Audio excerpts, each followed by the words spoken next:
Yes, we do actually have better. But so let's begin. It's November 21st at 5:34. This is the Public Meeting Advisory Commission. Call to order. The roll call. All right.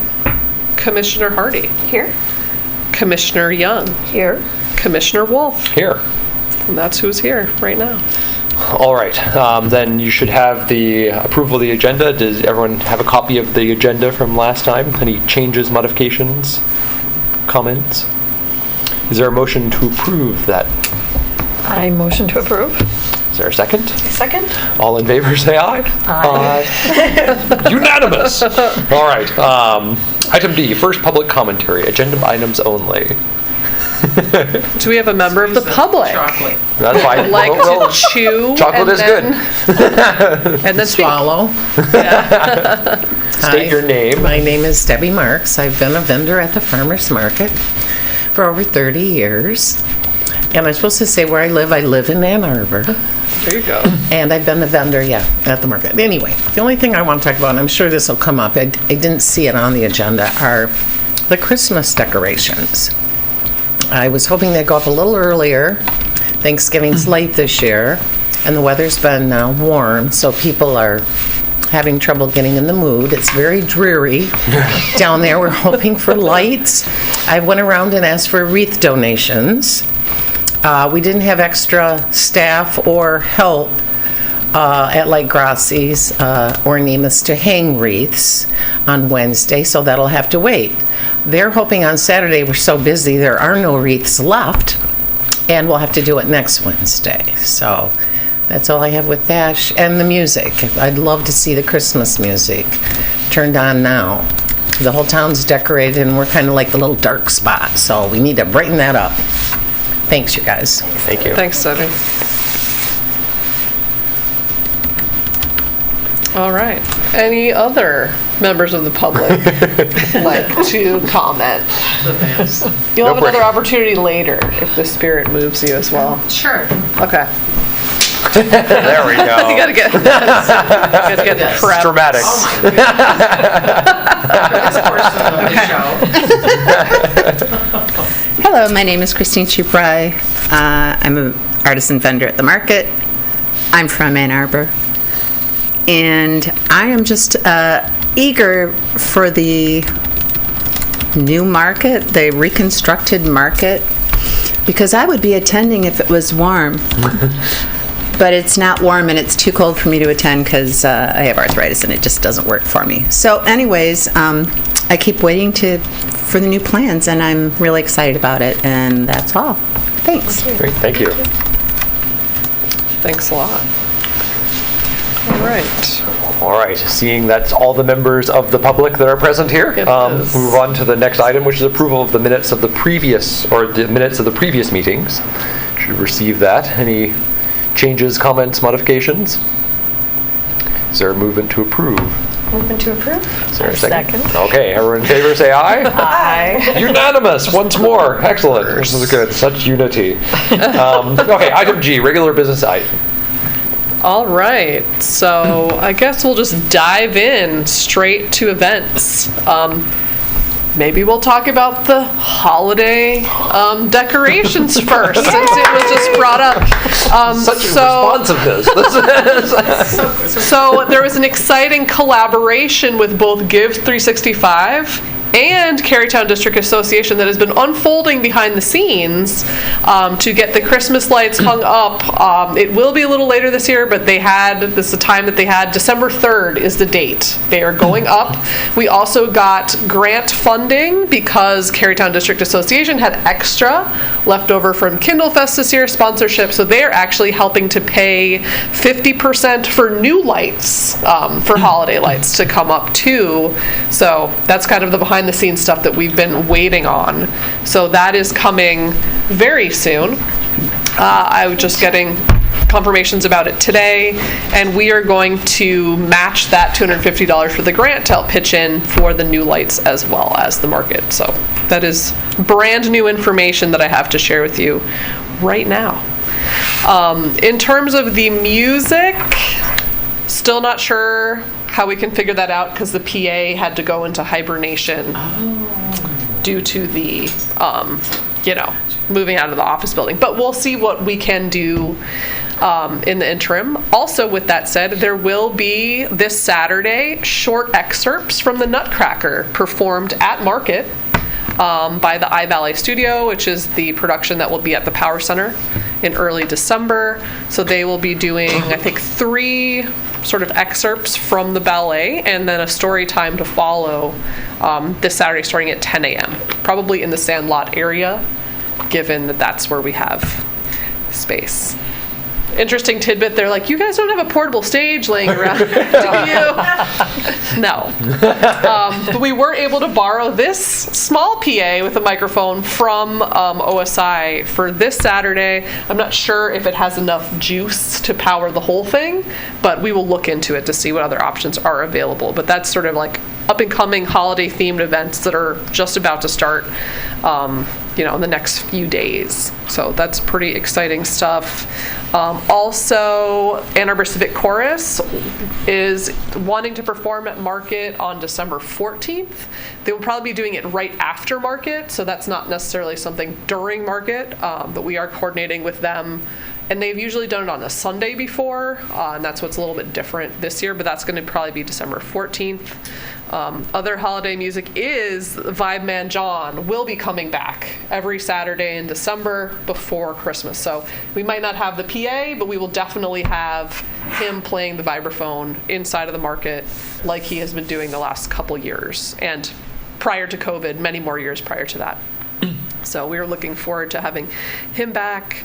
And other special programming, next Wednesday is our big Wednesday market / harvest market, which is basically just a very busy Wednesday prior to Thanksgiving.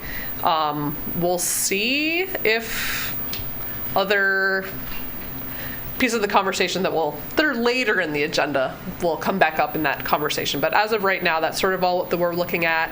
And then anything beyond just regular vendors at Market is we are regularly going to be having the taco truck with us on Saturdays now that we have space. Vegano is taking the next 2 weeks off. It will be back probably in December.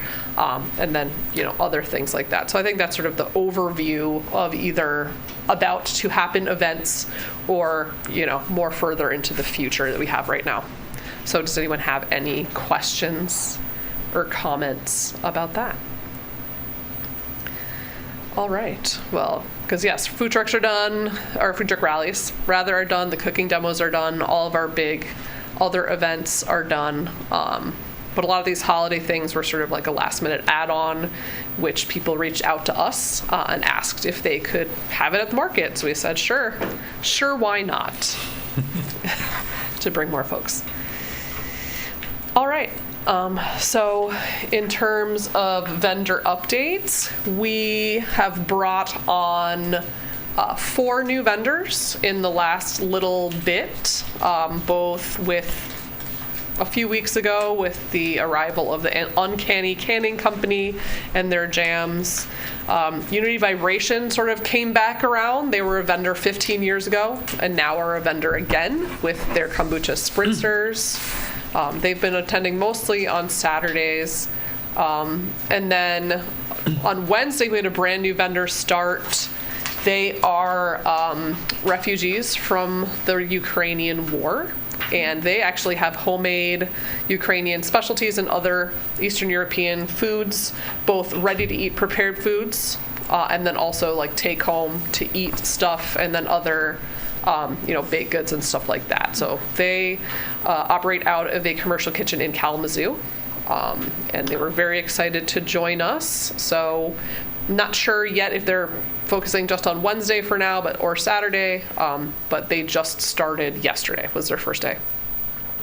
So that will be exciting. And then the other 2, we have a Brazilian immigrant family that wants to start. They're also going to be doing Brazilian specialties and baked goods primarily, although probably expanding from there.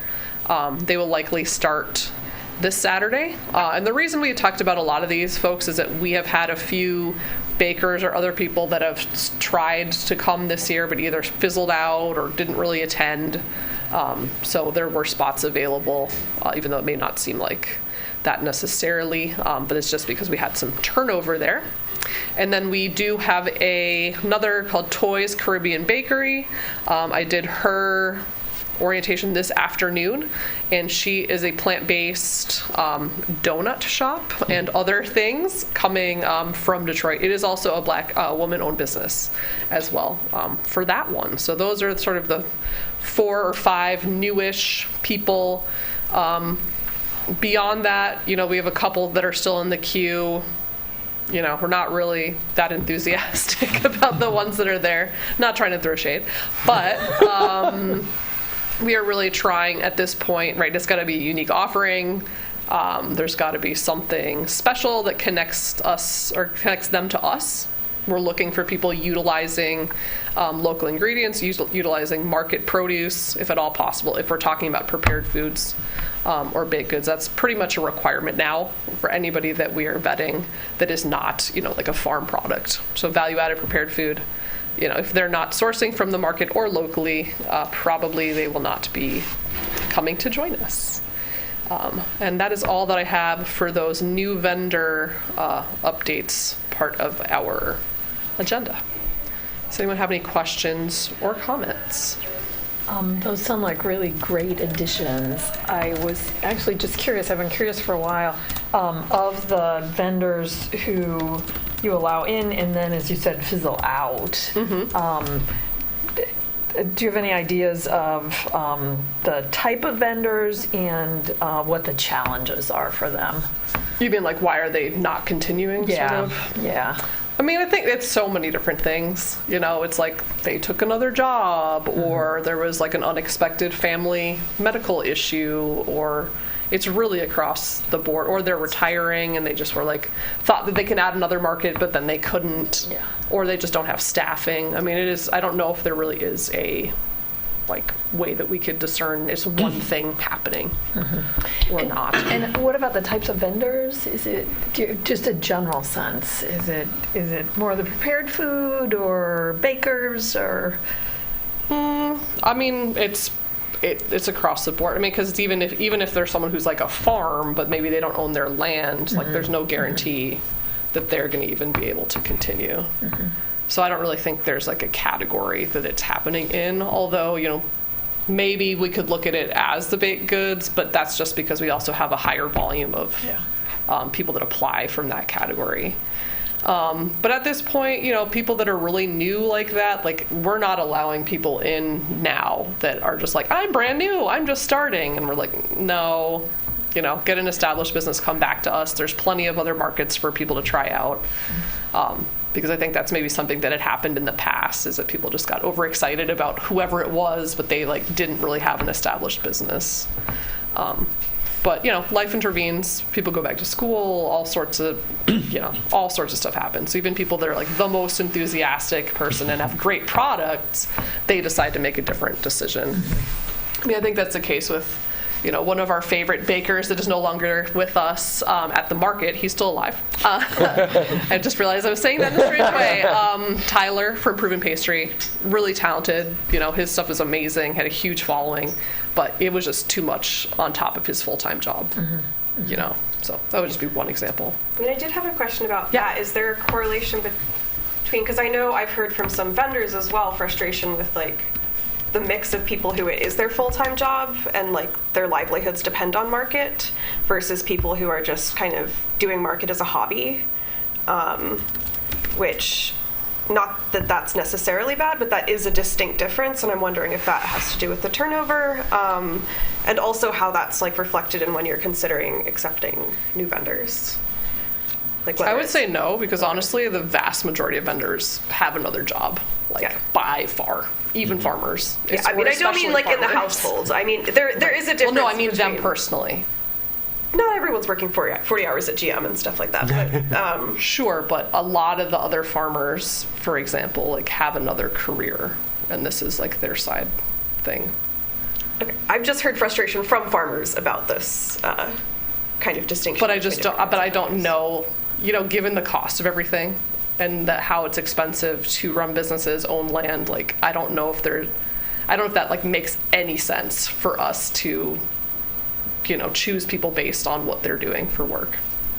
Like it's sort of not our business. And as long as they can commit to market and be there however many times they need to be in line with the rules, like that's not our say, in my opinion. Because again, it's by far the majority of vendors that have some other form of job, including farmers. But I mean, I know what you're saying. It's different depending on the person, but I think that frustration might be, people might not know who actually is working another job.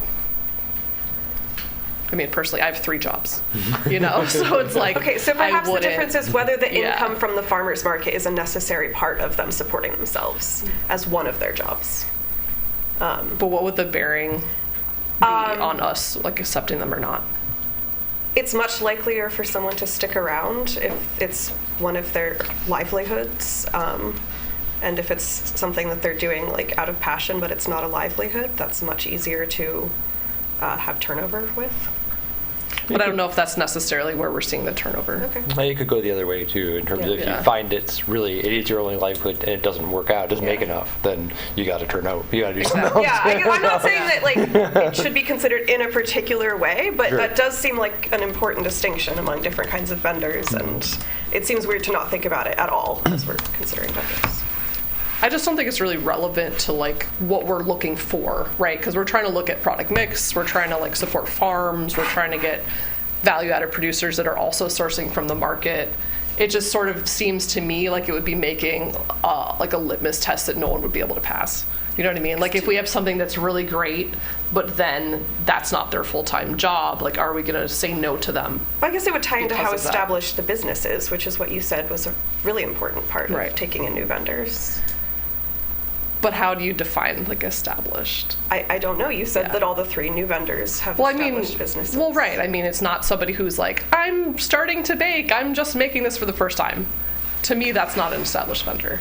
But somebody who's been 5 doing years. whatever they're doing. 5 years. Right. Yeah. Consider. But it's like, I have a farm. That is not bringing in enough income for me to only farm. Right. That is actually why I took this job. Right. So, But Debbie said 5 years. Yeah. I'm guessing that that's not the benchmark. I mean, I would say maybe 3, but it really does depend on the person. Because again, like some people are very successful and know exactly what they're doing right out of the gate. Other people, it's a much longer learning curve.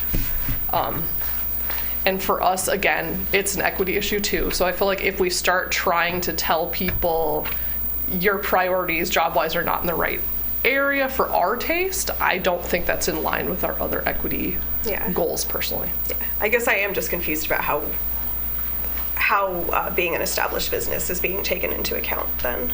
Right. Well, if someone, if I look at their application, it says less than 1 year or 1 year, I usually like immediately put it to the side at this point. But then again, also some of them, it depends on what are their references. Like, what do people have to say about them? Do we know people that work with them at other markets, or like, do they have other? I mean, there's just a ton of stuff that we're evaluating behind the scenes that folks don't see, I guess, when it's hard to articulate sometimes. I guess one follow-up question with that is just in terms of, from just so I understand for the market, like what are if your dream list in terms of a product, in terms of what do you see as some of the biggest needs in terms of all the people in TV land and all the people who are dreaming up businesses that it's like if only we had, I don't know, roasted carrots or something. That That's the one thing. We definitely don't have enough nuts. You know, Wolf has chestnuts sometimes and walnuts sometimes. Tantre has hazelnuts a few times. And that's it, right? There's so many nuts being grown in Michigan. I mean, like, we're such a huge chestnut producer. And to not really have chestnut, like, you know, that's been on our wish list for a very long time. So, hey, planting any new trees? Yeah. Right? yeah, there you go. It's the hard part. Or did you plant any already? But that's been a category we've been asking for a long time. And I want more farms.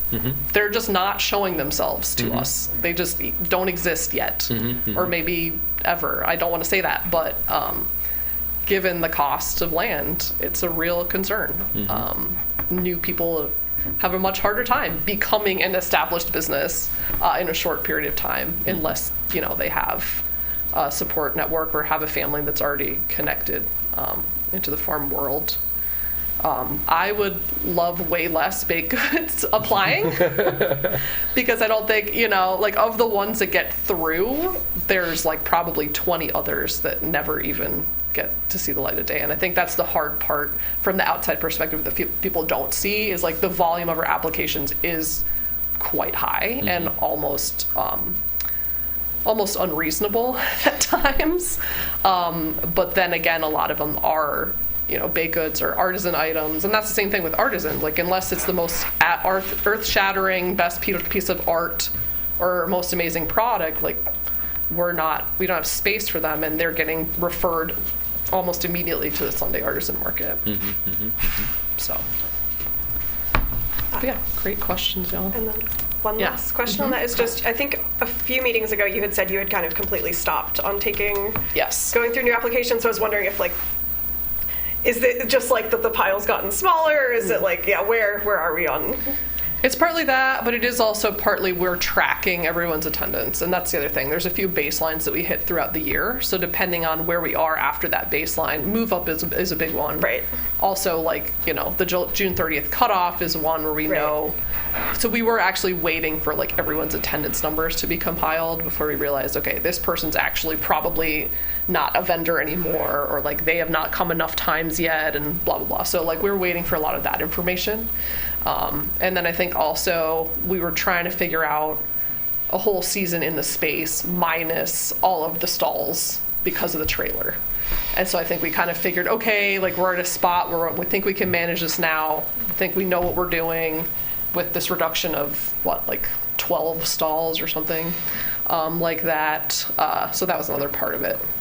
But yeah, those things together. And that's partly why we figured, okay, we've had a few baked goods that we thought were retiring, but then like popped out of nowhere once or twice, but really aren't around. Like, we're just giving those spots away, basically, is how we decided. And are the new vendors planning to go through winter? Some of them, it's unclear. I did talk to the new toy today, and she was like, "So, what kind of heater should I get?" So she seems to be into it. Mentally prepared for this. She's like, "Usually I just tough it out with a coat, but," I'm like, okay. And the Ukrainians said they moved here because it reminds them of the climate at home. So, I mean, Get some good tires. Pre-adapted. we'll see. So, and yes, I'm sorry that it's such a unclear, nebulous seeming process, but it's a lot. And especially too, because earlier we didn't know which applications were like lost in the mail because of the snafu with that. So, yes. All right, any last things about just our new vendor updates? All right. I know there has still been ongoing issues with payments. We've still been kind of trying to work with the city finance department. Some of them have been delayed. We've been doing a lot of legwork trying to figure out, you know, why is this date missing? Where's everyone else got it? But the people who have physically mailed checks didn't. So we've been doing a lot of troubleshooting with that. But we hope that we are finally at a place where that's more resolved, but it is important to keep in mind that now, like the 2-week process that payments used to go out, it's much less frequent than that, and we're looking at least like a month plus now on people getting their token payments. So we are working with the city to try and figure out why this is an ongoing issue, but you know, it seems to be improving ever so slightly. So that's if we pay vendors with tokens and then they turn them in to get reimbursed. Okay. Yes. And there's also questions with that about mail disruption in terms of like, for instance, all of these Senior Project Fresh coupons, we actually had to get a special mailer at the post office and mail them ourselves because of disruptions within the mail system in the city. The postmarking was taking too long. So we had to circumvent all of that and make sure, you know, because that is a hard deadline when the government says postmarked by this date or people don't get paid. So that's another thing we've had to sort of take into our own hands because of not just the financial woes, but the mail situation as well. So is the delay mostly on the food assistance end of things, or also on the just market tokens too? Well, it's all the same. Okay. So yes. All A month payments. is too long. All A month payments. is too long. But as I said, and this is a message to all vendors, if you see something that's missing, you're waiting on a specific date, let us know. Because, we won't know until you know either. Because that's the other thing. We send it over there, and then we do not get receipts or confirmation from the finance department. We just have to, on good faith, assume everything got paid out until people say, hey, where's September 14th? What's going on? And then we talk to other people, and we're like, oh, 6 people are missing that from that date. Yes. So I guess, yes, today a lot of what we're talking about is behind the scenes stuff that a lot of people don't see, that are things that we are grappling with on a daily basis.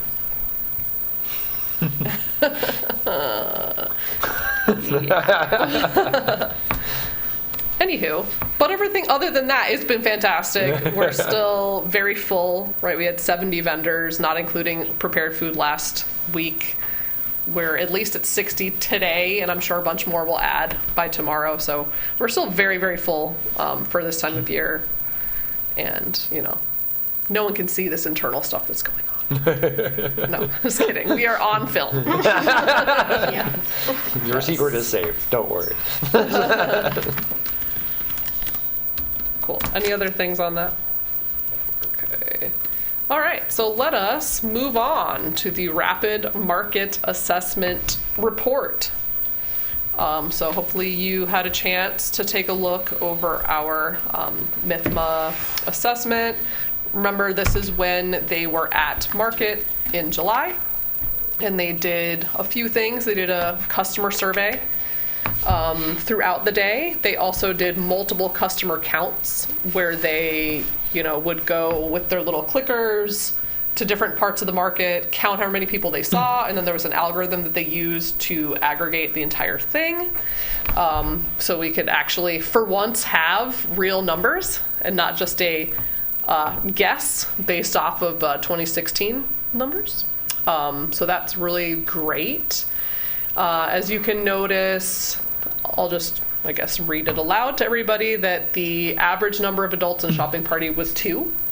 The average customer was spending $34 a day. 63% of shoppers were most interested in purchasing fruits and vegetables. 39% said that they shop at the market weekly. And the average customer expenditure at a business in the Carytown district was $20. So that's capturing a lot of different things, right? The impact we're having on the community, but also how people are behaving inside the market itself. And then they gave a bunch of comments and observations of what was working well, what could be improved. And some of these improvements, of course, were specific to that day. Like when they were saying, we need more prepared food, like they hadn't arrived yet, and we hadn't had space yet. But it's 2 weeks later, we ended up having 4 prepared food people every day. But anyways, so they did say our entrances are accessible. We have a lot of different entrances that are helpful. It's walkable. The layout is exciting. They called it funky, making you want to explore. We use our space to maximum capacity. That vendors are strategically placed with people with huge lines, getting not all up in everyone's area. Specifically, they talked about White Lotus, having their line out of everyone's way. They said excellent product mix while still keeping farmers dominant. Said lots of vendors could find anything I'd want for a weekly shopping trip. They thought produce looked fresh and clean, and the products and prices were listed clearly. They really liked the visually pleasing and eye-catching displays that vendors had. They observed high-quality customer service from vendors and staff. Said it was a busy market with lots of energy and full of life, and felt very welcoming. They witnessed many groups of friends attending market together, and then they liked that we had great food assistance signage with multiple languages supported. So that's what we were doing well on that day, specifically on August 3rd. I thought it was July for some reason. Anyway, August 3rd was the day we were talking about. Improvements, they said, not shockingly, many customers, can't even say that word, expressed concerns about diminished parking.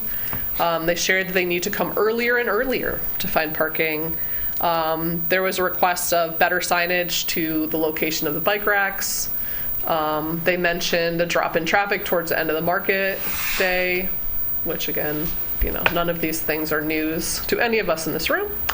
They said when the market's at its busiest, walkways are tight, which may make it difficult for shoppers using mobility devices and or parents with strollers.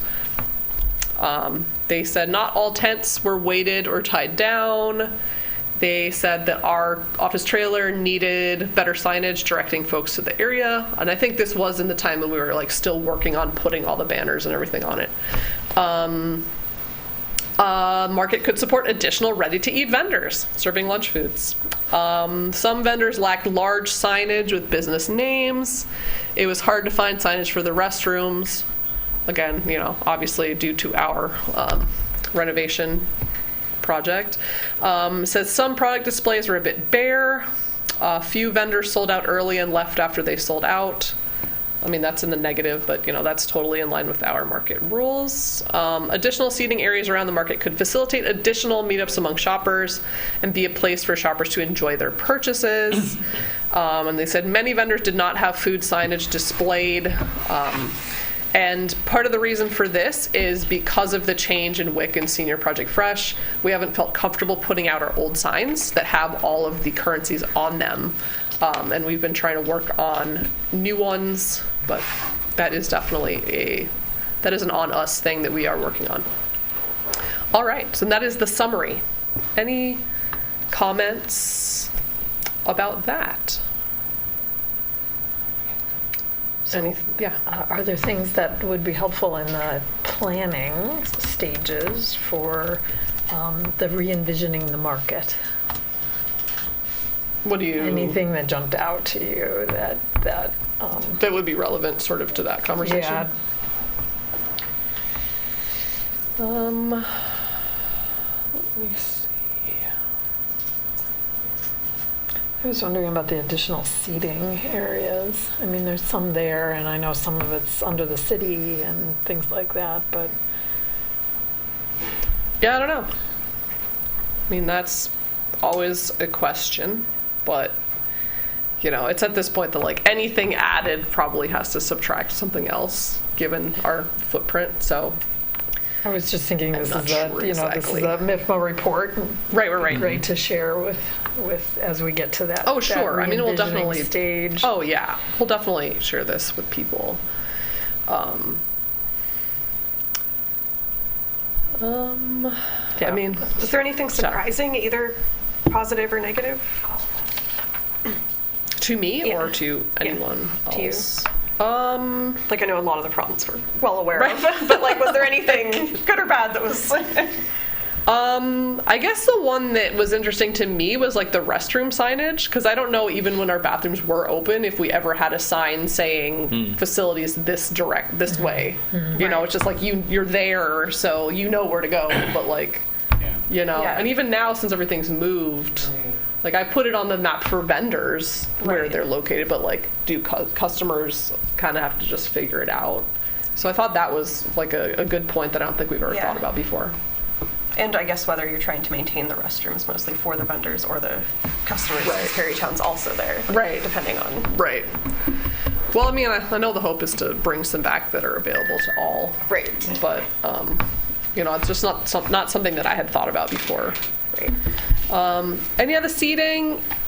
It's a hard one, because even if it's a food truck rally day, when we bring out so many extra tables beyond, there's still people just sitting on the stalls, on the ground. So I don't know. I don't know if there's a way to address that in a tangible way, you know what I mean? That's not cutting into someone's stall space or blocking someone's parking spot but it's a good question, for sure. Anyone else have any things that surprised them or whatever, or any just confirmations of things you already were thinking? Well, I had a question that I actually didn't look up on. This is the second survey we've had by the same organization, right? And so, Yeah. were there I'll any go. significant deltas between the two? That are people spending more? Are there more people? Are there fewer people? Are groups bigger or smaller? Yeah. How has that changed? It's hard because that was a winter assessment. Okay, So that's the only downside. that's a big difference. Right. We're out of winter now. Right. But, and then also like a lot of the problems with us being too crowded like evaporate Sure. in the Right. winter too. But no, we definitely should do like a side-by-side comparison of those. How often can you do these surveys? I know you got. Well, this one we won Yeah. at the conference, and it usually costs, I think, like $1,000 or something. And they've got limited resources, right? Because they're representing all markets in the state. Yeah. So I don't know, but it was very amazing of them to do it. Yeah. Go Hannah. Yes, her presence is what won it for us. So always try to win again. How about? Yeah. I was just thinking when the new market, when we have this re-envisioning, that it might be, if it's an opportunity to have one of these other surveys, and also your point about the time of year makes a huge difference. So doing it at a similar time of year would be a nice touch point to get some comparisons. Definitely. Although it is interesting actually having it multiple times too, because the needs change at different times of year too. So it's like Right. winterization is irrelevant Right. in the summer. It's incredibly relevant in the middle of winter. All right. Except when it's windy. Yeah, exactly. Winterization. This is our winterization. There you go. All right. Any other things on the RMA? For now, I mean, obviously we can always come back to this. Cool. Or did you want to fold in those pieces I could, later, or do you yeah. want to do that for new business? I can do it at new. It's officially. It's not on the agenda, so it's Right, technically yeah, new 'cause it was business. already So created. Yep. Let's just do new business then, because I guess it's sort of more Yeah. under that umbrella. Okay. Cool. All right. So next is staff trainings. I was in Lansing yesterday as the inaugural part of the MIFMA racial equity cohort that we were selected to participate in months and months and months ago. And this is a 2-year process that they are funding me to go to these trainings. And the goal that they're having is coming up with some project of things to address at market that has an equity focus, right? That could be anything under that umbrella, but that is the goal. And there are other market managers participating. There's Ipsy Market, there's Midland Market, there's Oak Park, and the other person, I'm not sure what market because she was not able to be there yesterday. And this is something that's facilitated by the Michigan Farmers Market Association staff. It is rooted in the Farmers Market Coalition Anti-Racist Farmers Market Toolkit, which was published, 3 years ago now? So that was a start. It's mostly virtual. This just happened to be the one of 2 in-person events. But the goal that is here is that they are funding us to think about these issues at the market and how we can improve it in this particular way. So that is one of my staff trainings updates. The other is this week is the year-end food access meeting that is about all the different food assistance programs throughout the state of Michigan. This is another MIFMA event where market managers come together, MIFMA staff comes together, other stakeholders, and we talk about, what went well with food assistance programs, what can be improved. They were going to have an in-person one today, but it was canceled, and they're going to have a virtual session tomorrow. So this is Lunia and Hannah are both attending. I will see. I would like to attend, but I may have other meetings scheduled at the same time. But yeah, so that's a lot of the training, and I guess it's training season now because of it, becoming colder and other things. So those are the two main things that we are involved with.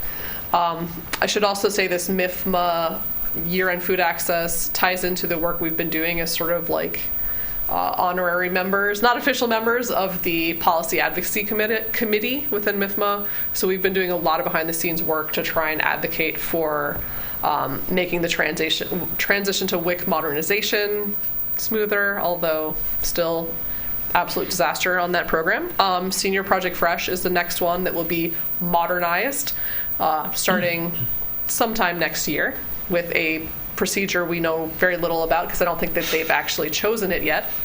And by they, I mean MDHHS in collaboration with the USDA, in collaboration with local health departments all over the state. And then the other part of that, too, is there was a training that I was not able to attend last week on Michigan cottage foods, because there is a little bit of movement coming in Lansing of this that we've been advocating for years to increase the cap on sales for cottage food producers, specifically with the focus on maple, because it's not actually cottage food, right? They're exempt, but hoping if we are able to increase their cap on sales, the cottage food will follow. But so those are a lot of the trainings and other things that we have been engaged in as a staff, either upcoming or over the last weeks and months and stuff like that.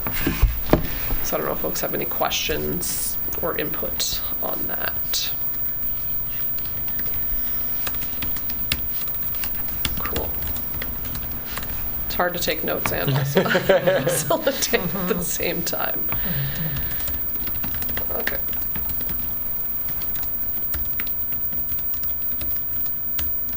Okay.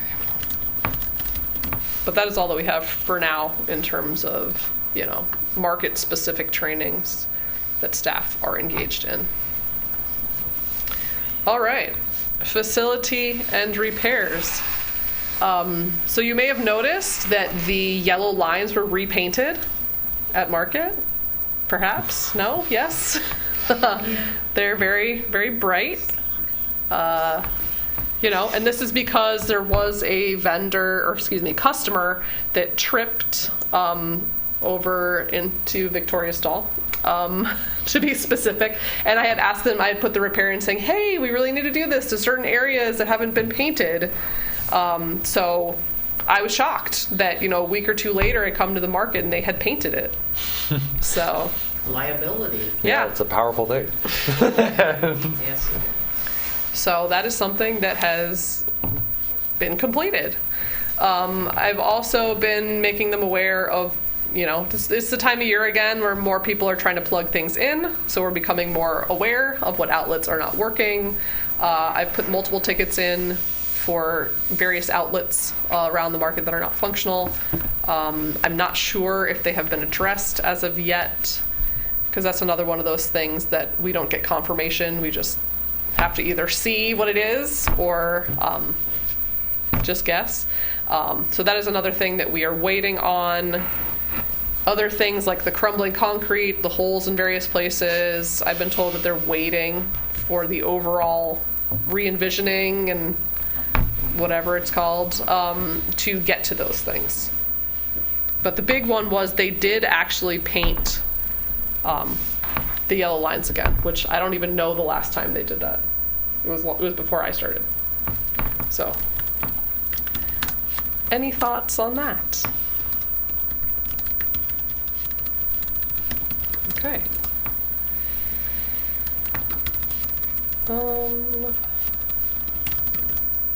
All right.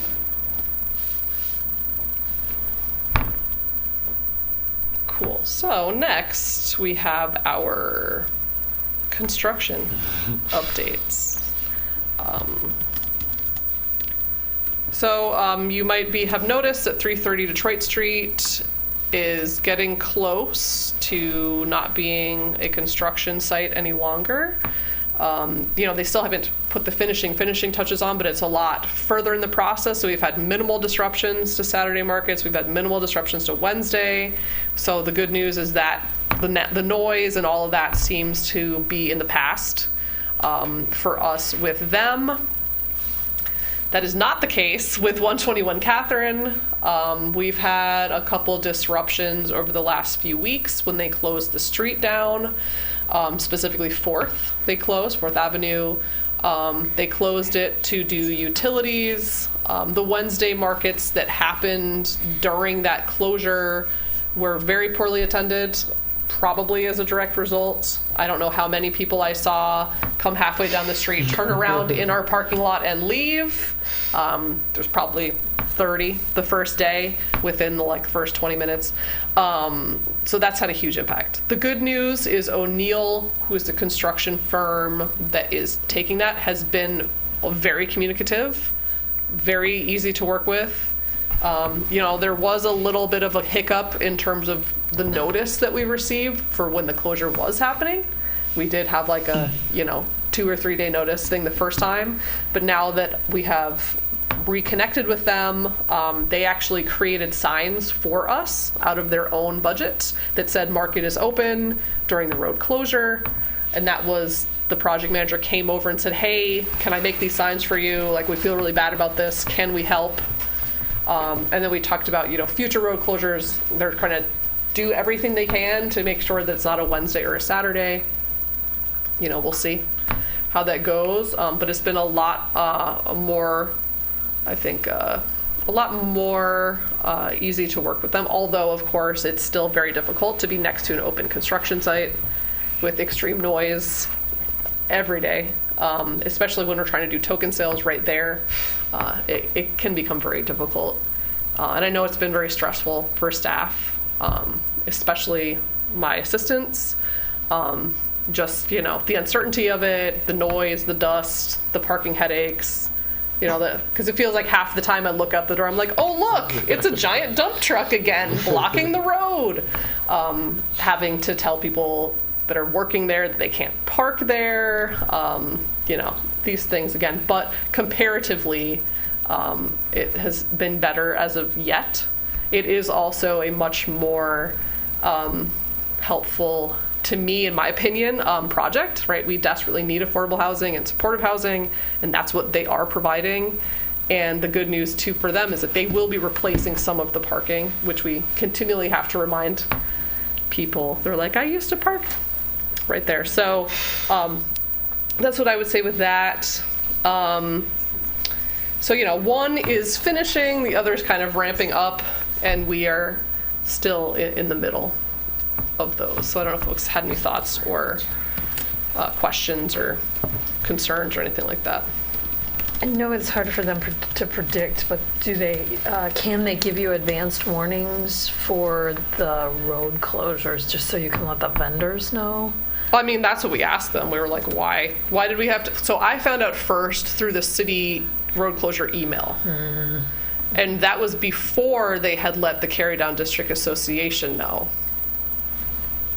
So there's that. But we talked to them, and that's why I said I reached out to them and saying, hey, we need better notice in the future. And they've been pretty quick to rectify what happened.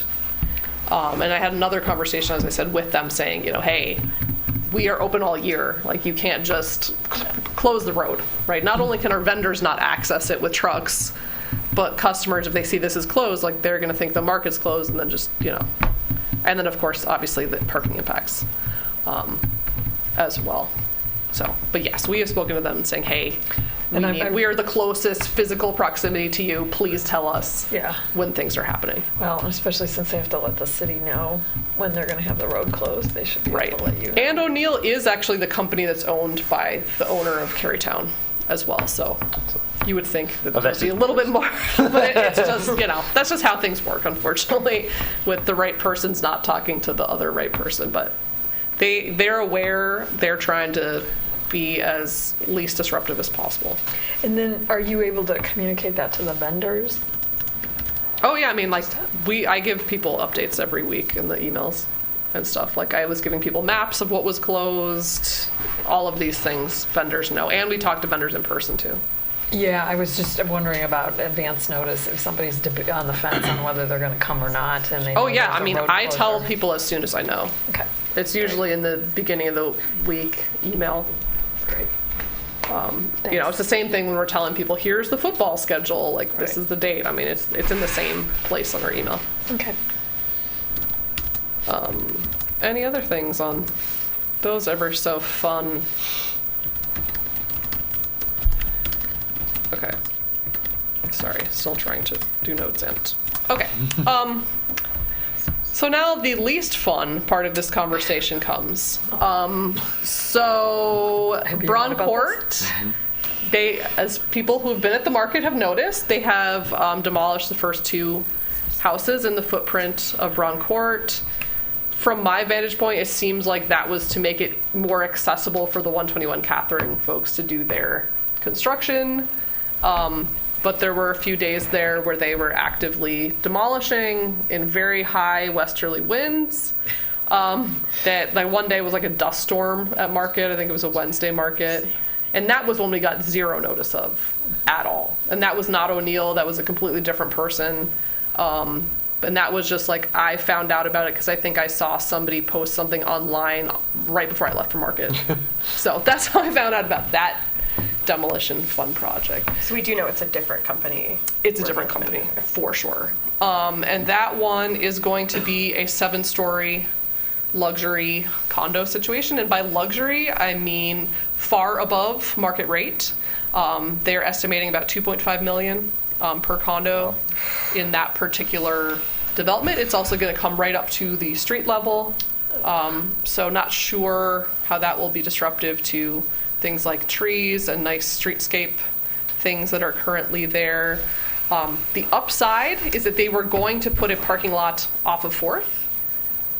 That was a change of plan that they have had. So now it's going to be coming off the alley on the other side.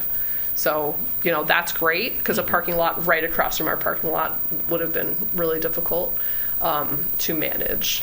And it'll be public parking? Which? Their parking lot? Yeah. No. Okay.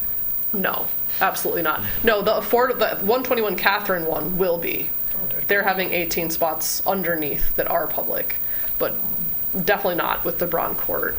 And if you listen to the public record recordings of the meeting that they had with the community, everyone's saying, hey, can you do affordable housing? Could you do this? Could you do that? And they were like, sorry, no, this is going to be, you know, very expensive, very high cost materials in the construction project and everything like that. I do not know the timeline beyond, you know, we are hoping it's not at the same time as everything else. But that is one that, you know, I was scouring the internet to try and find information from Planning Commission approvals. I couldn't really find any of that stuff. But, you know, it's obviously moving forward because they demolished those 2 buildings. Like, that's how we know. So that one has been us more in the dark than any of the other 2 projects. Do we need to go to a city planning meeting again and say, hey, you need to communicate with the market? I mean, it worked before. Potentially. I just don't know if I can be the one to go. Well, Sure. I mean, But after what happened last we time. did a tag team for 3:30. Right. So I know. you just need to let us know. Peter and I can be squeaky wheels. Yes, it would be better if members of the public would do it. I will just say. So yes, so there's that. But the one I'm actually more concerned about is 330 Detroit. And I think I messed those up. No, 303. You're right. Sorry, excuse me. Yeah. My brain is inverting the numbers. Yes, 303 Detroit. And as far as I know, this one has not been approved yet. The design review sent them back to the drawing board in a lot of the aspects. But for people who don't know what that building is, it's the one right next to the market. The one that they already have roughed in? No, the one that's just south of the market. The one literally right next door to the old office building. Where the Hill of Beans used to be in the old days, Joe. The marketplace. It's just They're talking about tearing that down? No, they're talking about adding a few stories and converting it into residential. Oh. Yes. Yeah. Oh. Do you guys want me to send you the MLive article? Yeah, it came out last week. I was waiting to get more info before I shared it with everybody. Yeah, it was Especially because it's not approved yet, and there's a lot of hurdles. Because that one could cause a lot of problems for staging, It's also for a historic many structure things. too. Yes, but that's why they're adding to it. Just build up and up. They're pretty good. And honestly, the Parking elevator plans into the it. plans were vague. I kept trying to look at them, but it seemed to me like they were expanding their building also like to the edge of where the market office is. So, They want to build a new market office with the building, you know? well, I don't know, because I know for us, like, because we're demolishing it, we might have to deal with new setback requirements, but they won't because they're adding to some. So if we leave a brick in place, But it almost is sort of like, so someone's balcony is going to be like above the little pocket park in the back there and above like where our Can they trash do that parts with a are stored. cantilever?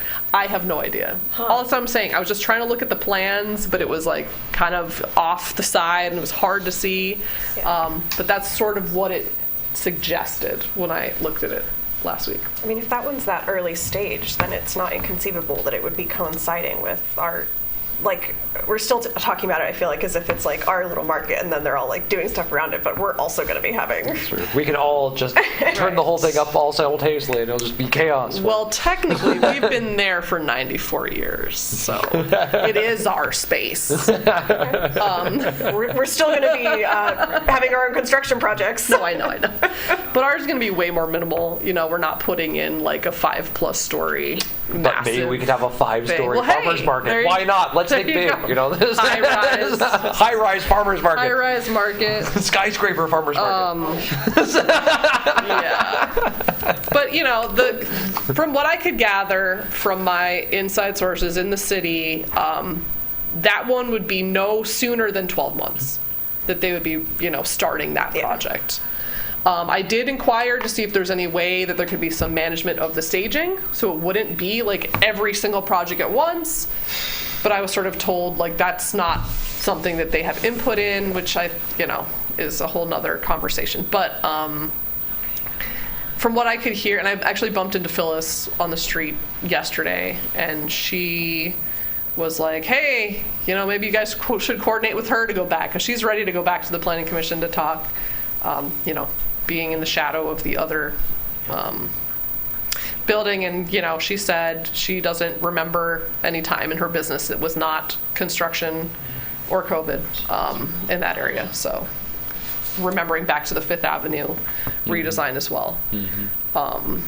So there are people out there, but yes, I think it would be really helpful to hear from us, maybe not me personally, but, you know, folks that represent the market. Because again, you know, like, we're not against housing, like, that's great, but you also need to develop in ways that are respectful of the people and businesses that already exist in that area and the customers. And I think, unfortunately, sometimes all people see is dollar signs. They don't see that we're a community space. They don't see that we're providing food access to so many people. They don't see that we are a gathering space for multiple generations of so many families. So I think they need to be reminded of these things, because as of right now, it seems sort of like, sorry, everything's a done deal. But if it means the Fourth Avenue is going to be closed yet again for Braun, for this other project, like, that's going to be a huge problem for us, not just for vendor access, but for customers. So is Phyllis from Detroit Filling Station keeping track of the meetings and She seemed to be about- very aware of everything that was going on. So could you pass our emails on to her and just say, because Or you I can thought reach out yourself. I don't know how to contact her. I think it's probably just, you know, call Detroit Street Filling Station and ask for Phyllis. Okay. Because I'm just not sure, like, how actively involved I can be, given the feedback I received the last time, Okay. is all I will say. Okay. Yeah, because I thought it was effective last time Definitely. for multiple voices Definitely. to be there. I agree. I just don't think that I can add my voice this time. Be adding your voice, just making connections. Still, though. All right. But anyways, yeah, so that's that fun information that I had to provide. So, you know, in the most positive of ways, maybe this is going to be a whole bunch more customers that are going to shop at the market. Well, just means the market. Jeff's the face market on that one is my re-envision exact needs to be made. reaction as well. Well, the other I mean, I way. think that is why part of the reason why they do build that there. They do absolutely Right. realize Absolutely. that that's what's there. They're not ignorant of the Right. fact that that's on the doorstep. That's a selling point for their properties. Oh, of course. Yeah. But my skepticism is whether or not the customers will actually take advantage of that resource or not. We'll see. I hope that they will. Even if it's just for cut But- flowers, Right. they're going to be there. So is there any chance at all in working with the city, if this does become a problem, I foresee it, there a problem on Detroit Street with cars being parked there overnight, and we get there in the morning and can't access Right. the market. Right. If that is a problem, does become a problem, is there any chance at all with working with the city to say, hey, this is no parking from Right. these hours? Yeah, I think we should do it. I don't think I that think that's maybe it anything out might of the even be a ordinary. proactive thing to do. Yeah. Yeah, I'll ask Remy, and I mean, because he's been talking to some of the planners, Yeah. and I know they've got contacts at with parking and streets folks. Yeah, I don't see why not. Okay. Because like, if we can have it in our own parking lot, why can't we have it on the street? Right. You know, Okay. because you're right. Like, we need to not lose access to any of the market. But then that is the other big issue is they may have their own underground covered parking, but what about guests that are Sure. visiting people? And I know based on a lot of the ways that these have been sold to the planning commission, they're like, less cars. But yes, that's great for climate goals, but is that realistic for the pressures it's going to put back on us Sure. as a market? Which, you know, the two things can coexist, but I don't know if these conversations are meeting. They seem like one conversation here, one conversation there, and it would be wonderful to bring it all together. And maybe also get that dream of a larger bike corral, Christine, as part of it. More bike parking could be part of this, or should be part of it too. Yeah. Sorry, I'm not supposed to see you. Remember, there's a wall here. There's a wall here. The girls about the curtain. There's a wall here. So yeah, so now that we are all thoroughly depressed, should we move on to the next? Hits keep coming. All right, well, speaking of construction, our demolition is still on schedule. It will still be happening sometime this winter with a hopeful kickoff sometime in January. In December, our plan is to dismantle every last thing that we can carry out of the office building if people want stuff. I have heard that they're getting rid of the sinks, the toilets, you name it, and they said that they'd be interested or okay with vendors taking stuff or that they could repurpose. We also do need to take down some of those large photographs and other just, you know, random odds and ends cleaning products and things like this that have still been in there. So I don't know any more details yet, but we should probably just like pick a day where people can come and get stuff after market or something. So, because it would be a shame to have that stuff just be thrown away when people could reuse it. Although I don't think anyone wants those sinks. Do you have a plan? A kindergarten classroom, maybe. Do you have a plan for the pictures and things like that? I mean, that's still going to be a part of our storage. Okay. It's just going to go into storage. But they are also are really faded, so maybe we could just like get them reprinted because they're just from the archives anyway. Okay. The library. But yeah, I mean, like all sorts of paneling. I know that Scott was asking about the doors the last time, so I know there's Yeah, people that nice have their doors. eye on stuff. I know he used it before at the farm, so. Okay, so that is the demolition renovation project update that I have about like the timeline. Remy was sorry that he could not be here tonight, but he did want to let everybody know that everything is still moving forward, and when Adam comes back, they will be hitting the ground running with the RFP for starting the community engagement process. So that is definitely still on schedule for 2025 to occur. But that is all the info that I have as of right now. Is there actually a date for that other than, or just a year? For the RFP? Well, we The have RFP, or do to we- wait for when Adam comes back from paternity leave. Okay. And then timeline depends on, When does you know, he come back? bids Do and we know? stuff. I believe it's sometime in January, Okay. probably like early January. So, And will you see that RFP? I'm not sure. Okay. I did not see the last one. So.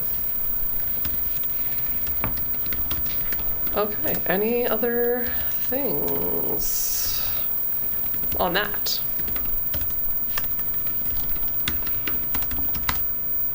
Well then, we can move on to new business. All right, so I have some new business. So in response to the market survey, that there were just a bunch of things that, as you mentioned, there were things that kind of known perennial problems, and that it seems like we haven't really addressed them in quite a while, and it seems like they're just trying to make some sort of a concrete stab at what we could actually do to address these. And so I came up with two concrete proposals. Wrote these out, sent these out. They'll be in the minutes for the next time, but I just wrote them after I saw the survey for this. One of the challenges was that a dip in traffic at the end of the day. That there's a reduction in that. Partially, people have sold stuff out. There just aren't as many people floating around there. There also is actually more space available. It's less crowded time too. So if people want to do that, there's a possibility. Also related with kind of food access and just thinking longer term in terms of food pricing and equity, that it seems like trying to get opportunities for people to get good deals on food, that could be an opportunity for doing it. So what I'm proposing is we have something called Fresh Finale, or something like that, which would be, let's say, the last 2 hours of the market, which is something people already do. Essentially, people will put things they have a lot of that they're either difficult to take back or something on sale. It's kind of there are a lot of vendors already do this, where there's like a 2-for-1 sale, or buy 2 get 1 free. But instead of just having it be an ad hoc thing, have it be actually something that the market advertises as it's a thing. It's kind of like happy hour. It's like you have the doldrums. How do you solve the doldrums? It's basic marketing. You just have to go through and say, we're having a sale. We have a sale this time. It doesn't mean everything's on sale. It's nothing mandated. But just have some uniform signage too that says that this thing is the thing, and maybe even it was like Finale is you have little flags or something, that there are little flags that get placed out on something, and so you wander through the market and you say, oh look, all these flag things. I can think of a lot of people who I've spoken to as a buyer who don't like the market because it's expensive. But it doesn't have to be. And there are lots of things that can actually be really good deals if you buy enough of them, if you buy whatever. And I've also spoken to a lot of vendors where they have fresh goods they have a lot of left over, and they can donate them to food gatherers at the end, which is a fairly low, they can get a tax write-off for that. But if they could sell more of it, that would be better for them. And if there are people who want it and to engage them in the society, that'd be a way to do that. It doesn't seem like it would take a lot of work for us to actually create this as a thing, but it really is a marketing issue of how do we have the infrastructure to let the public know that this happens, let the vendors know that it happens, have language around it. I had Fresh Finale is just an idea. I'm not wed to it. And some sort of marking, some sort of signage, a uniform signage so that people can see there's consistency, and I can just wander through and it's like, oh look, deal. There are certain people for whom that is an incredible incentive. And that would generate interest in the kind of quiet times. So I think that also then I want farmers to go back to leave the market with as little as possible. I want them to sell out. And that would help them do that. So that's one proposal. The second one is a mobility partner. I'm calling it a market mobility partner. Long time we've had this issue with parking, and parking's only going to get worse. And what's happening is City of Ann Arbor is densifying. So how do we deal with that? And I think Debbie has mentioned many times, made a lot of ideas from these two, and there have been a lot of ideas of if we had some orders, if we had someone to do this. And I keep thinking that would be great, but we don't have the infrastructure, like the market infrastructure to have that happen. So a way to make market infrastructure to make that happen is to make habitat, essentially, by defining a new type of vendor, having one additional slot of a type of vendor, which is this market mobility partner. who could be someone who has a stall, who is, begins as a daily and goes through that process, but they would have the ability to have a stall, have a place, be able to, say, hold on to people's purchases, and so they could come back and pick them up with a tag system. They could have some retail in the sense that they could sell bags for people to use at the market, because one of the major limitations, just again, basic marketing, basic shopping availabilities, why do people only buy $25, $35 worth of stuff? Is I can only hold so much stuff. And if I go to the grocery store, like I have a shopping cart. If I have just a little bag or some little bag, I'm only going to buy as much as I can carry. But if I want to buy 2 pumpkins, I can't. Or if I want to buy 6 flats of flowers, I can't. Or at least I can, because I have a cargo bike. But most people don't. So a way this mobility partner could help facilitate that. They could also help with things of even to the point of delivery. They could actually take this goods, have them delivered out by whatever means, if it's through their own vehicle, through like an Uber Eats type model. But the nice thing about this is it privatizes that solution, so it doesn't require the market manager to manage that. It doesn't require the city to manage that. Liability is not dealt with in that way. Just like a vendor. They're a vendor. They're a service provider vendor. And play an important role in the ecosystem of the market in terms of making everything move more smoothly. And they can innovate. They can choose. They can respond to market forces. And if it is that people really do want people to carry stuff to their car, great. If not, then great. So finding something that works and making that into an economically viable solution.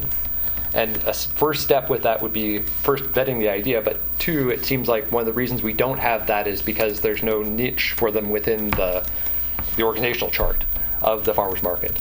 And it would be up to the market to create that if we wanted to have something like that. And it seems totally doable. And it seems like it would address, at least make a stab at addressing that. And it's a long-standing problem that is only going to get worse. So it seems like this could be a way to address that. A proposal. So. Mm-hmm. Does anyone have any feedback, thoughts? You guys are at the market. How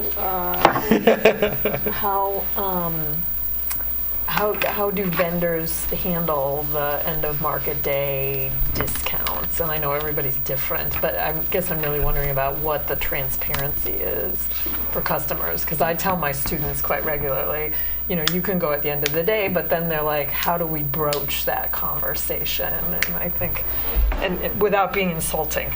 Yeah, at the stalls I've worked at, I don't think we've ever had any explicit signage about end of day deals. You do tend to have the same people who come every week for the end of day deals. Mm-hmm. Yep. I mean, part of the reason I know that the stall that I work at doesn't do that is because you do still get people who are going to show up and pay full price for pea shoots at 2:00. And you also will get some people who are like trying to get stuff, so it isn't transparent and is on a per customer basis. And also things like seconds boxes, those do get like labeled more explicitly. So if there's just like, here's the stuff that we don't feel good about putting out, like we'll put it in a seconds box.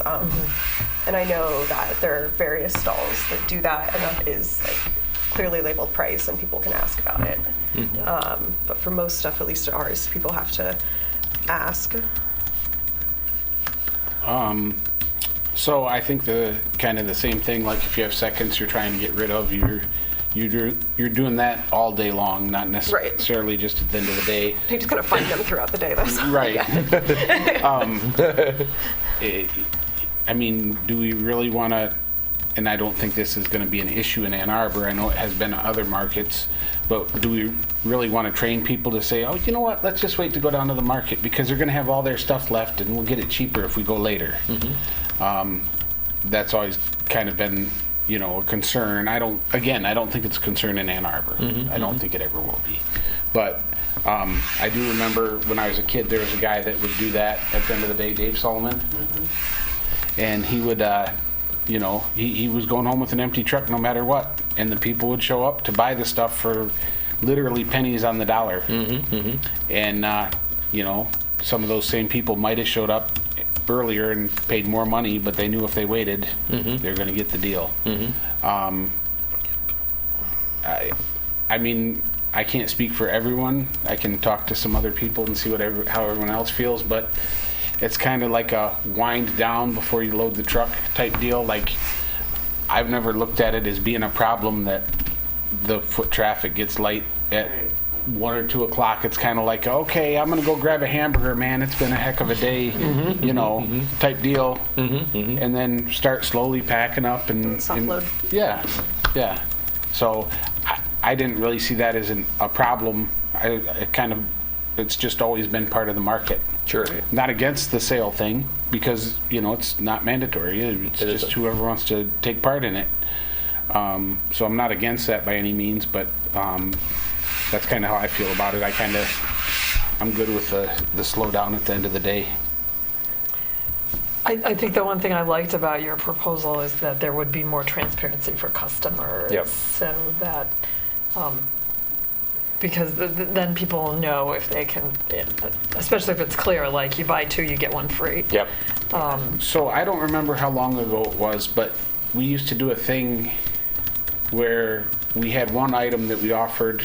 It was I thought it was like a Wednesday market special sort of thing. Were you the manager then? No, but Becky told me about it. Okay. That was, I think, Stephanie. And I thought that was a good idea, and it just kind of fizzled out. There's a lot of stuff like that Yeah.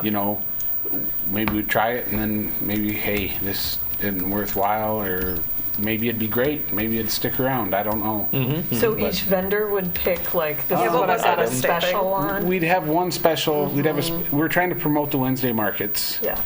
And you'd have like one thing that you had a special on, and you knock some money off, and then on your post by your stall you'd put what item you had a special on. But I couldn't even remember when it was exactly, so obviously I don't remember it that well, but I remember I think remember COVID doing it. sort of killed it, Yeah. Because when I started, they were like, we used to do this thing, but no one's really that interested. But I do remember, like, Wolf Orchard asking for it, and that was the Yeah. only other person that was like, can we keep doing this? And I think it was like, buy a bushel, get, like, some raspberries free, or, like, Yeah. whatever. Yeah. You know? Well, if the vendor can pick, Yeah. and they Yep. can choose what they have excess of. Right. So, Because the other thing too that I thought, particularly with the idea of the buy 2 get 1 free, is sometimes it's also the idea of bulk buyers. And so I've been a bulk buyer myself too, where it's like it's hard to navigate through the market when it's too crowded. But at the end of the day, it's like, hey, this is the time you're welcome, and also it's like you trade off of getting choice. Because if I come early, I can get whatever I want. But if I come late, I get what you're offering. And if you're offering anything, great, lucky me. If not, I'm out of luck. Well, like raspberries, we never have raspberries past 10 o'clock. Exactly. We don't grow a ton of them. Yep. But But if it was like a really bad day and they're all going to spoil by the end of the Sure. day, it's like, we need to get rid of them. Then it would be like, pshing, Yeah. a gold mine for it. Or lettuce. but Yeah. then that's seconds, though. What? But then that's seconds. You know what I mean? Like, that jumps to the seconds category if you're not going to, like, have it by the end, the next day if it's going to be too bad. Sure. Yeah. Well, that's a question. And it's a question. As the other part of it too is kind of expanding the pie. So I'd like to have many more people coming to the market, and like I think of my in-laws. My in-laws almost never come to the market. They're just like, it's too expensive, and that they just they're really, really price driven, but they're also really, really sale driven. And so the prospect of a sale is incredibly attractive. And even if they come in for just like, why do sales work? It's like lead lost in retail in terms of, you come in and you get some lettuce maybe, but you stay for all this other stuff too. I mean, this is retail has shown this works. And so but the thing is, I know these things exist because I'm a regular market person. Many people don't. So how do you translate it for an audience who doesn't know that language already, hasn't a part of that already? Right. And there's a big population that's like that you have to train your city to know farmers market, and this is a way of kind of getting them more versed in the language and patterns of farmers market by kind of systematizing, providing a little bit of language around it. So I think that would be something like this. And again, without specifying who does what, how much you do, nothing of that. It's just of trying to create, there's this opportunity at a particular timing and synchronize some of your behavior too, and make it transparent. Because that's the other thing too, is that sometimes I've seen it before where like, hey, that person got a good deal, can I get a good deal too? Yeah. And if like, oh, if I came 5 minutes earlier or later, would I have not? It's kind of, it feels like there's a fairness thing that can happen with that too, or feel like it. So another thing that kind of concerns me with it, and these are just my thoughts, we go to Flower Day down at Detroit Market, and that's the only place I've ever experienced this, because I never experienced it at Ann Arbor. And it's been something that's multi-generational. People every year, oh, you go in late in the day, you get a deal. Okay. Well, if you're one of those people who aren't participating in the deal thing, I know this from experience. We're not a big grower, so what we do grow, we take down there. We got 5 racks left. We're going to take them home because we're going to take them to other markets and sell them. We're going to have no problem selling them. You get people coming along and they're like, hey, how much is that stuff? $10. Oh, no. I'll give you 5. And then they almost get angry if you don't. Yeah. And I would hate to kind of build that kind of... Right. So that would be my other concern. Yeah, I'm very wary about incentivizing trying to get deals in a way, because in my experience, it also seems to the people who need them the least who try the hardest to get them. So that's also one of the reasons I think that vendors like having it at discretion sometimes, where it isn't actually equitable, but it is kind of, I know that you really need it, so yeah, I'll help you out this time. Sometimes even. So, yeah, I worry a little bit about encouraging underpaying at the end of the day for people who can pay full price. And I don't know what that balance would be, but yeah. What about the Wednesday idea, though? It's been something that's been tried before. And people What would liked it it? take to bring it back? And then the vendor gets to pick. And building on some of Peter's ideas of just being some consistency in the signage and Exactly. coordinating vendors doing it. Wednesday with signage. $5 off. Yep. And it's been. Well, or Yeah. this is my, special for the Special day. today, Yeah. And I guess this goes to one of the questions I had is logistically, how would it work out? Like, who would put the signage there? Who would pick it up? Who would do all that legwork? Is that all the vendors themselves, or is it something that the market staff would also have to what take I on? envision with this would be that the market would as the market staff would communicate through your avenues that you do the existence of this program, and may provide basic iconography, just basic A template. a template, and then people can print out and label their things as such in a common format.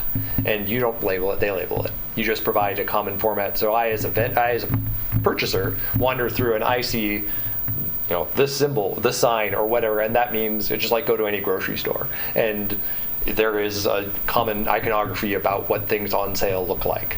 And so I can scan through and say, oh, look, that thing's on sale. That's interesting if I'm on a bargain hunting scheme. And so it's not that one vendor has one pattern, another one has another one, another has no labeling, another one has something totally different. Oh, okay. Well, it provides clarity in that way. So it wouldn't require that much from you other than just putting stuff into your social media or communication to the public, advertising, coupled with a packet of labeling that you wouldn't print it out, but just sending out to vendors to use as they do, and giving them kind of parameters about what this program is, sharing with them what the program is too. Stickers. It's all about stickers. I don't know, I'm definitely on the wavelength that you were saying, where I don't want to encourage this where people think, oh, let's go down there and get the cheap deals at the end of the day. And that's not the spirit of what we do. And unfortunately, the people that do shop on price, they're probably not going to be our long-term customers, right? Because they might see, and that's the thing, market has a very large array of pricing, right? We have some people that are ridiculously cheap, and I'm like, how in the world is this your price? Where there's others that are a little bit more high end, and I just don't want to make our market seem like everything at the end of the day is cheap because it's low quality, because it's old, because it's not as fresh. You know what I mean? That's the other thing that we're perpetuating. It's not just about how is it so much cheaper now? Why couldn't it have been cheaper earlier? Plus, our farmers are already on such small margins any like reduction or like assumption of reduction or pressure on people to make better deals and do all this special stuff. Like I think it's like kind of contrary to what we're trying to do to like support farmers. So I really worry about us being driven by like a grocery model, which we are like the polar opposite of, like by how we exist, if that makes sense. I guess the opposite side though of it is kind of like if their option is to, as a farmer, to give my stuff in the end to donate it, Right. or to not, you know, it's like if I can sell it, even if I'm selling it at 30% off, Right. I do better if I sell it for 30% off than if I Different donate farmers it. and different farms have different different product. No, different Right. farms have Yeah. different perceptions of whether that's better. And that's Exactly. totally up So- to them too. Yeah, exactly. Thank you. But then you do Right. get people who are, like Jeff was saying, aggressive with you because Sure. you are Right, not right. discounting. And so, as Right. someone Yep. who's worked for farms where I'm not the owner, Right. I'm like, yeah, sorry, we just don't do that. Sure. And I'm very wary of, Right. because I think things are also priced fairly, and I think the vendors who are trying to get rid of everything Right. do that pretty effectively. Right. Like, less so now, Right. but like with, for example, like Tantre's old market manager, like they really liked making deals and getting rid of as much product as possible, and they did that, and their customers knew that, and I feel like that's more, Yeah. Totally. yeah. Because it's all about building the relationship, and like if people are too scared to ask, I mean, an easy way to be like is, you know, what can I give you for this? You know, I know it says $5, like. I mean, for me, I go the opposite direction. I usually overpay. I'm like, oh, so you're giving me change? Let's round up. But not everyone has the means to do that, and I think, like, I agree with both of what y'all are saying, and I think it's, and then again, logistically, putting something else on market staff that's like, at the end of the day, another thing to put out or to manage, like, it might be beyond our capacity. Also, vendors are taking down their signs. Right. They At don't want that to put new time. signs up. Right, and then also too, you know, like a lot of our vendors do a Sunday market, so it's not even necessarily that they're trying to move the stuff because they're just going to bring it to the next day, and it helps reduce pressure on them from having to harvest again. You know, or the Argus people that go straight from there to Argus or to Agricole or whatever. I just don't really think that there's like as much food being wasted as the perception is too, because Food Gatherers does a pretty good job, and most of the stuff I see in the compost is like legitimate seconds. Sure. It's smashed, it's bruised, Thirds. and there's flies everywhere, It's you thirds. know. Yeah, well, right. Farmer seconds, okay? To be clear. But no, I like appreciate where you're coming from, and I like that. I just think like it's hard to legislate something that is deeply embedded in farmers market culture. You know I what guess mean? I'm trying not to even do anything new though, because it seems like already it's in the culture, and so it Right. does happen already. So it's just trying to systematize what's already happening and share it with the public, so with Right. the lay public that doesn't know it exists.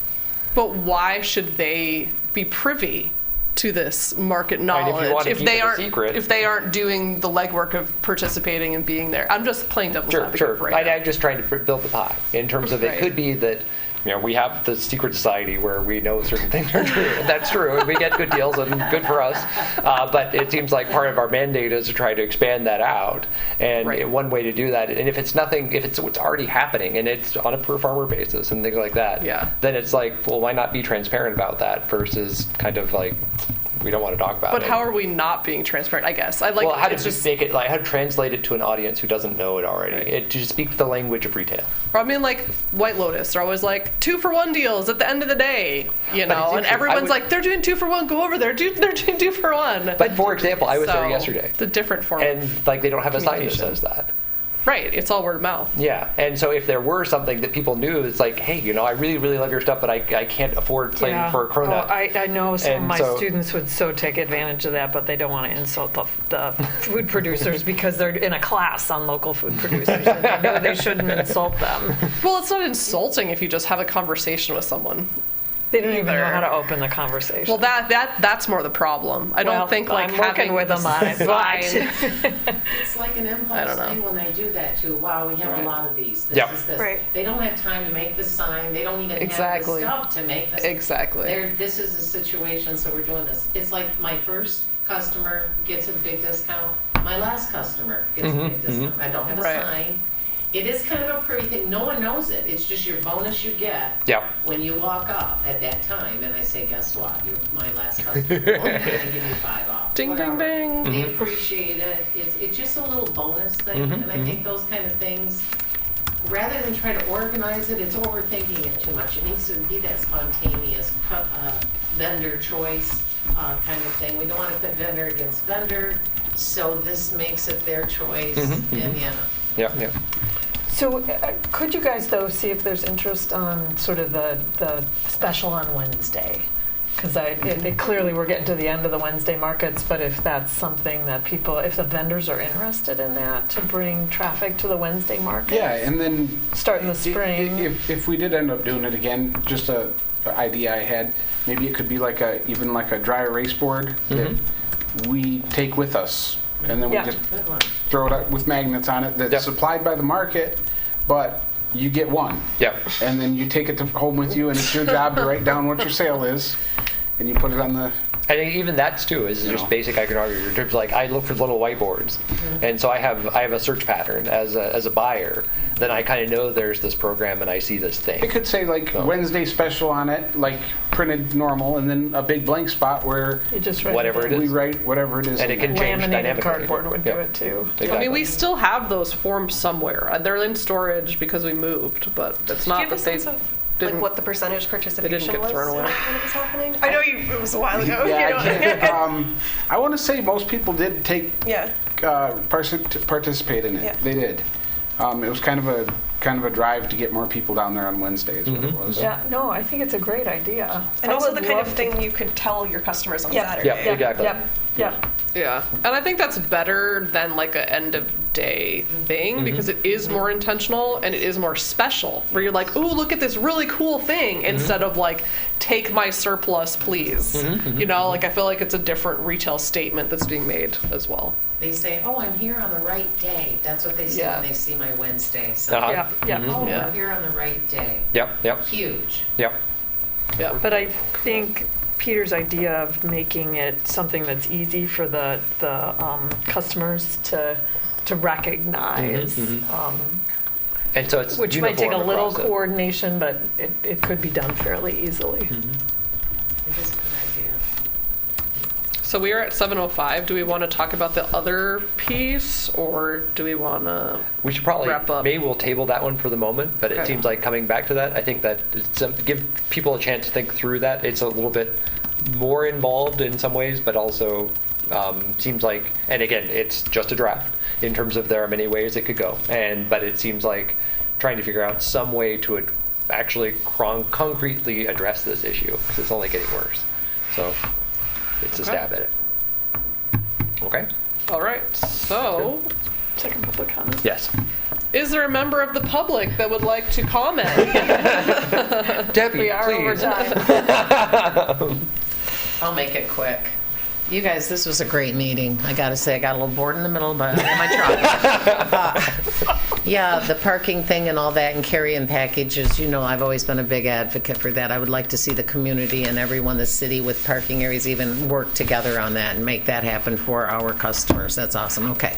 While you're doing the decorations for the Christmas, while the ladders are out, let's get some big pokey sticks and get them bird nests out. I got a big crap on the head on Saturday, real gross, real bad. Love that. People were dry heaving all around me. It was not, no, it was bad. It was bad, okay? I'm about ready to go after hours with a little BB gun down there. But if we could just not, the Blue Jays have knocked some out. So it's minimal for the bird's nests down there, yeah. And I know we don't know what the future brings for our building down there, but even if before maybe spring and the red house finches, whatever, come back, we could do the netting, at least at the end where they seem to be congregated, that would be wonderful. Thank you all very much for your time. I know it's not easy, it's a busy time for all of us, and that's why Jeb isn't here, he's at a show today. But the market appreciates you guys. Thank you so much. Thank you. See you at the market. All right. Seeing no other members of the public, we'll move to adjournment at 7:08 p.m. Thank you all. Great, thank you. Thanks again, you guys. Thank you.